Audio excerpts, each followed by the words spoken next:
தேர்தல் வந்துவிட்டது ஐயா.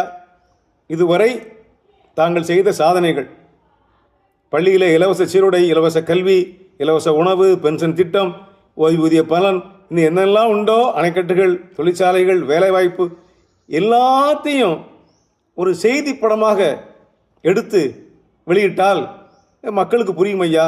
தங்களுக்கு உடல்நலம் குறைவு, காலில் அடிபட்டிருக்கிறது, சக்கரை வியாதி, தாங்கள் வெளியில் அலைவது சாத்தியமில்லை, எல்லா ஊர்களுக்கும் பிரச்சாரத்துக்கு நீங்கள் போவது இப்போது முடியாத காரியமாக இருக்கிறது. இந்த சாதனைகளை எல்லாம் பட்டியலிட்டு ஒரு நியூஸ் ரீல் தயாரித்து நாம் திரைப்படங்களிலே, கொட்டகைகளிலே, பொது இடங்களிலே வெளியிட்டால் மிகச்சிறந்த பிரச்சாரமாக இருக்கும். நீங்கள் செய்த நன்மைகளை எல்லாம் மக்கள் தெரிந்து கொள்வார்கள், ஒரு ரிவ்யூ மாதிரி தெரிந்து கொள்வார்கள் என்று சொல்லப்பட்டது செய்தி தொடர்புத்துறை சார்பாக. பெருந்தலைவர் கேட்டார், அப்படி படம் எடுக்கிறதுக்கு எவ்வளோ செலவாகும் என்று கேட்டார். அந்த காலகட்டத்தில் 2 லட்சம் ரூபாய் ஆகும் என்று சொன்னார்கள்.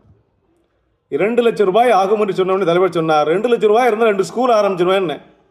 2 லட்சம் ரூபாயை வீணாக்கி விளம்பரம் படம் எடுக்க போறியா? பேசாமல் சோலை பாட்டு போனேன், 2 லட்சம் ரூபாய் கொடு, 2 ஸ்கூல் ஆரம்பிக்க போகிறேன் நான் என்றார்.